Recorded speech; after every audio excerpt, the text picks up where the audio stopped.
Hi, my name is Andy Eisman, and in this segment, we will discuss trauma-informed environments more broadly with a focus on schools.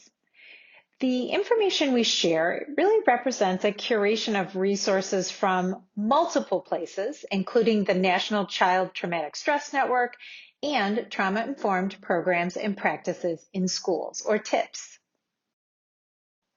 Our objectives in this module will be to discuss trauma-informed approaches in education, adverse childhood experiences, or ACEs, and the school environment. We'll talk about tiers of prevention and identify what makes a school environment trauma-informed. So why is trauma exposure important in education? Attention to childhood trauma and the need for trauma-informed approaches has contributed to an emerging discourse in schools related to teaching practices, school climate, and resources to create trauma-informed schools. In response to this increased awareness, there's truly an abundance of resources and frameworks that have been developed to address the needs of trauma-affected youth in schools.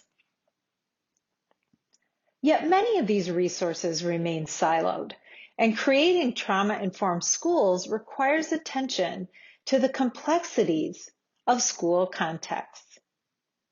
So increasingly, we're really moving towards multidisciplinary and multi-tiered approaches to being trauma-informed. This includes resources and toolkits like those available through the National Child Traumatic Stress Network, sponsored by the Substance Abuse and Mental Health Services Administration, which are featured in various aspects of these training segments. So why is trauma exposure important to educators? Trauma exposure has an impact on individual students and on the school system in which they are embedded. And this exposure has many consequences, including discipline issues, absenteeism, school transfers, and low academic achievement. So these negative consequences aren't only for individual students, but also for school systems, as it is the school personnel who are challenged to maintain the learning environment while also dedicating resources and time to responding to a potentially ever-changing context. Thus, the full aspect of childhood trauma in schools is a combination of the individual student consequences and the resources needed and used in reacting and or responding to challenging behaviors.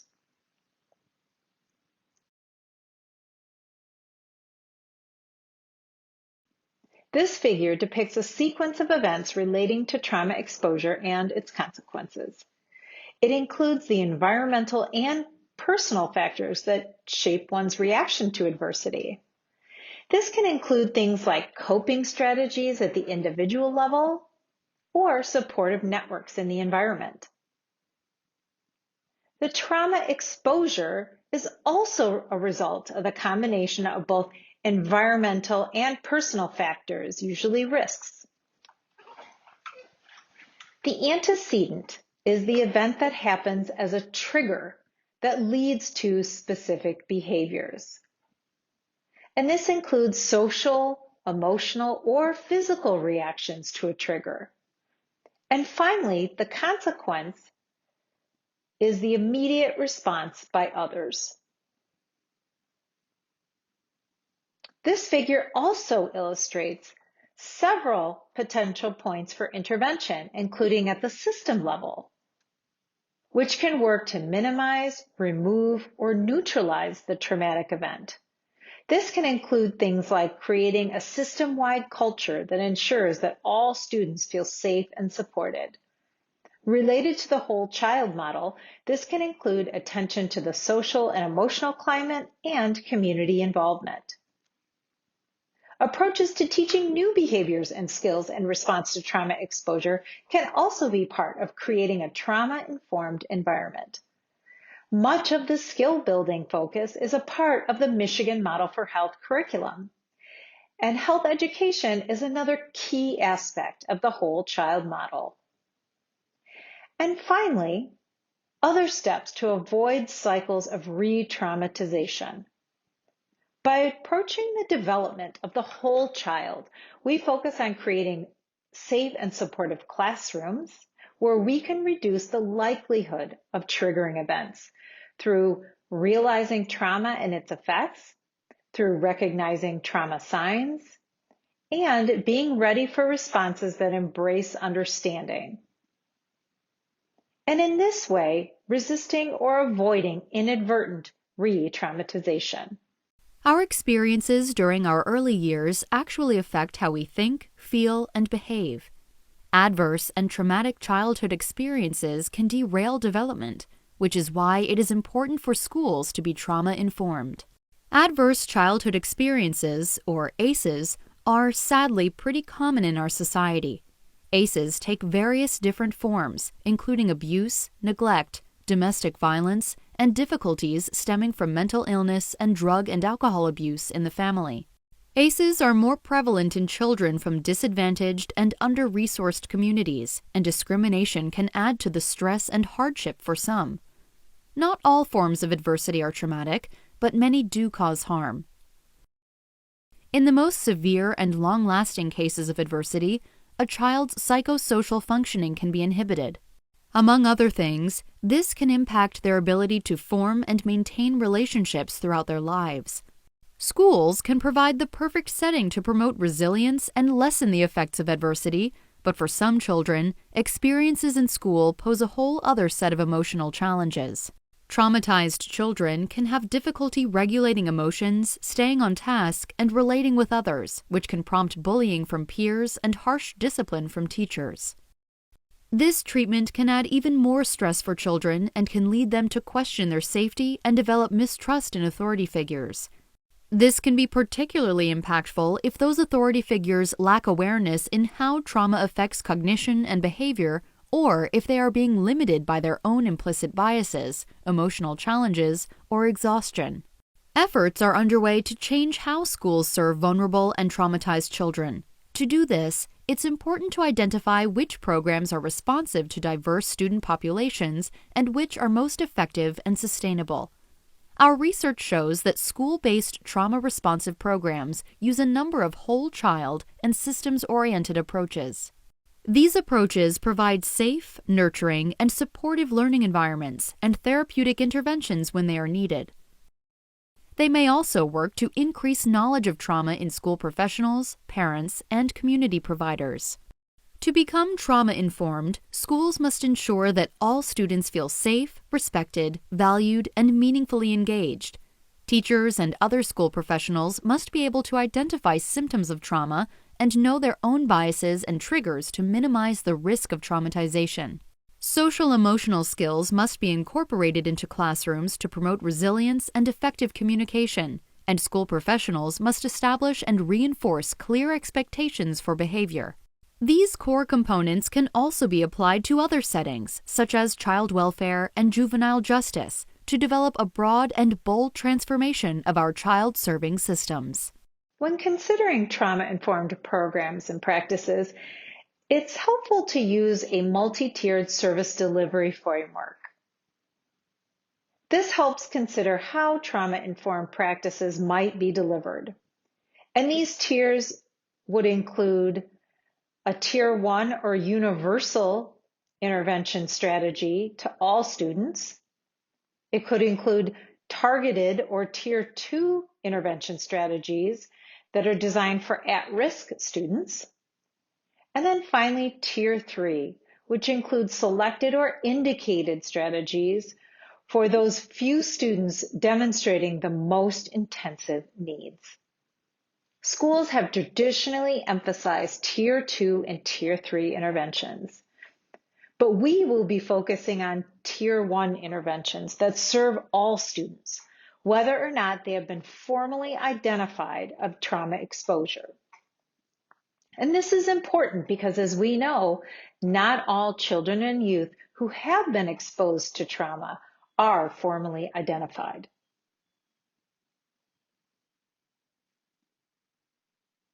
The objective of Tier 1 interventions is on creating a safe and healthy environment.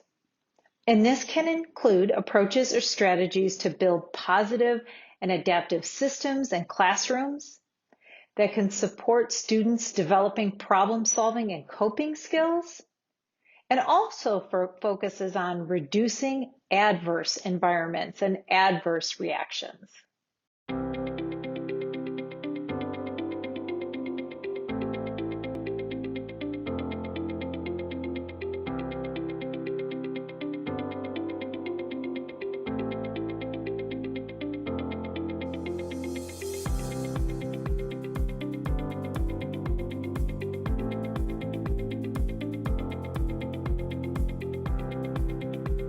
BSC faculty decided to conduct in-person visits. So in-person site visits or consultation visits to see what was happening on the ground, to have those conversations that are difficult over the phone or over Zoom or WebEx, but to have them in person. And these were invaluable. It gave us this really rich ability to translate everything that was happening within the in-person sessions or learning sessions to what was going on the ground and how to capture that.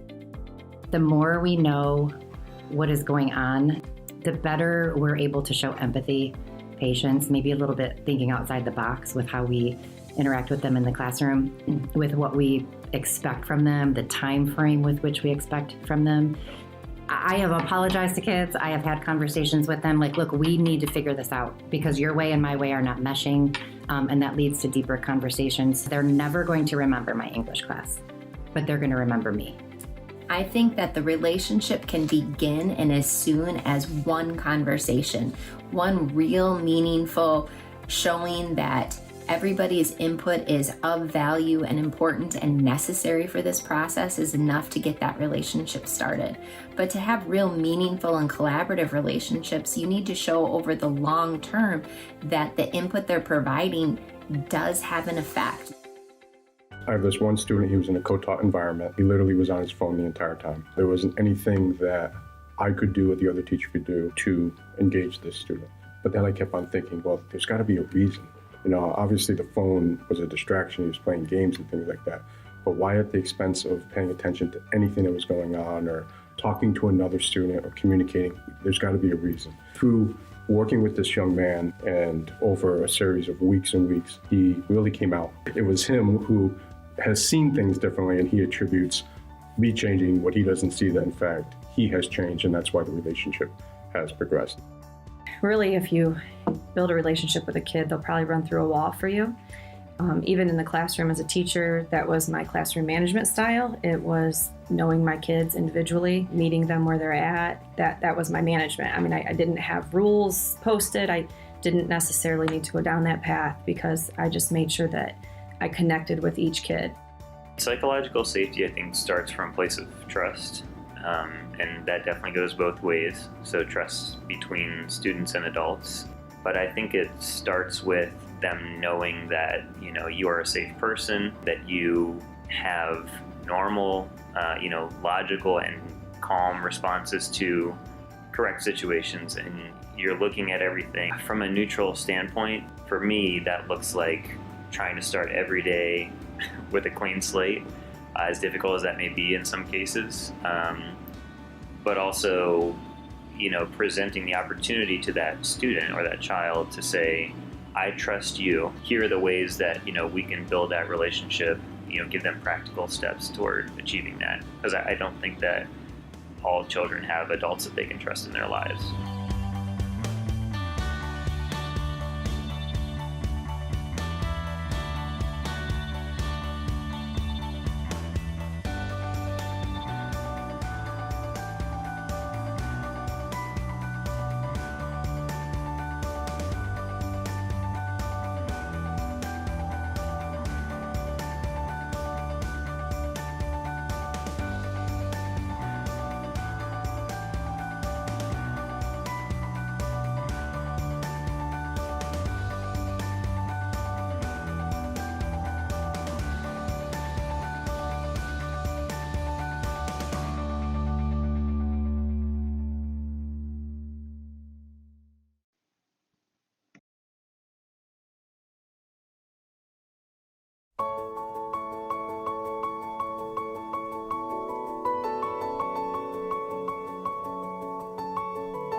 So Breakthrough Series Collaborative is a very particular methodology. It comes from the healthcare world, and it's used really to put training into action.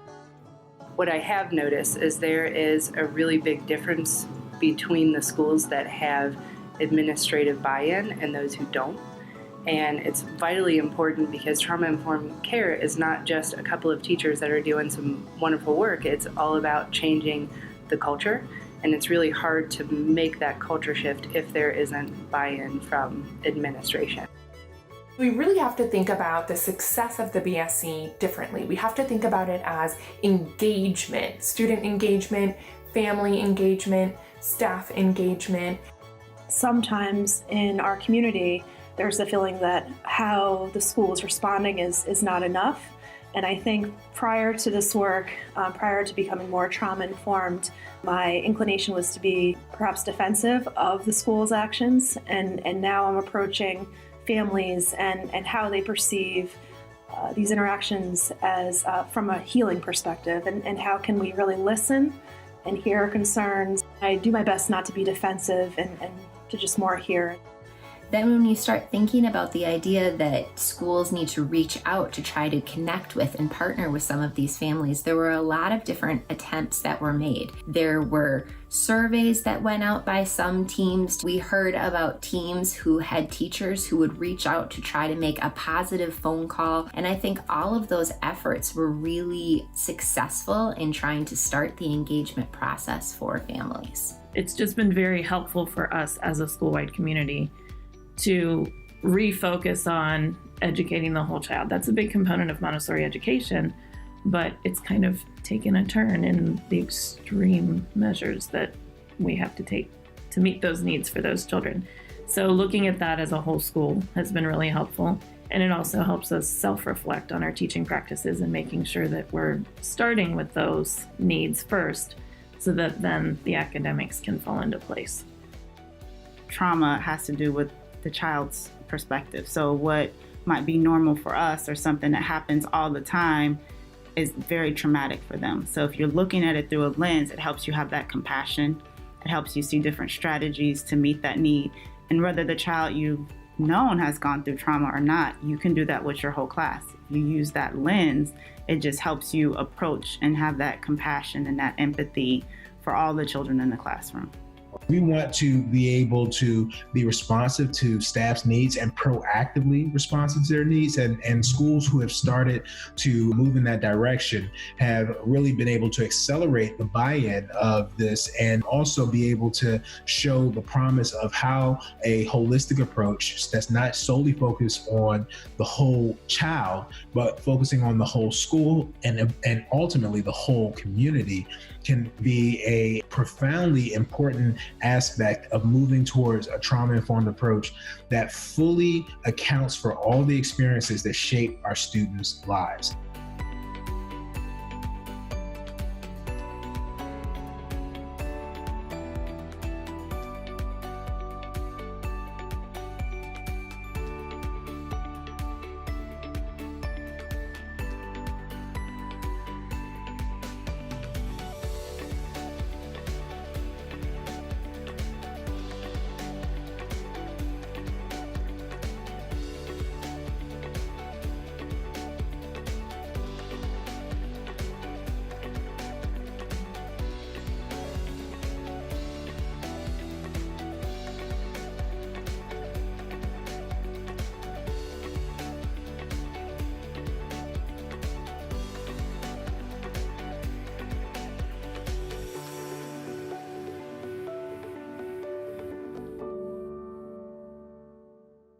We will highlight specifically one approach to creating trauma-informed school systems.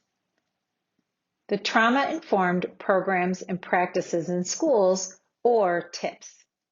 TIPS is led by the University of Michigan social work faculty member Todd Herrenkohl, and it focuses on 10 pillars to creating safe, nurturing, and inclusive learning environments in schools for all students. It's important to acknowledge that there is no one way for a school to become trauma-informed. Schools have different strengths and weaknesses. Start over. It's important to acknowledge that there is no one way for a school to become trauma-informed, as school contexts are unique environments. But foundational principles, such as those presented here, can help schools and school personnel to reach this goal. These pillars include, number one, ensuring that all members of the school community feel safe, respected, and valued. Number two, increasing awareness of the signs and symptoms of trauma. Number three, increasing awareness of biases and stereotypes. Number four, building community. Number five, developing and modeling positive relationships. Number six, reducing punitive discipline. Number seven, communicating and reinforcing goals and expectations. Number eight, avoiding deficit thinking and language. Number nine, incorporating social and emotional skills and positive coping. And number 10, creating a support system to address emergent needs. While we will not go into detail in this segment about the specific steps to creating trauma-informed school systems, approaches such as TIPS go hand in hand with instructional practices and the Michigan Model for Health adaptations we will be highlighting in other segments.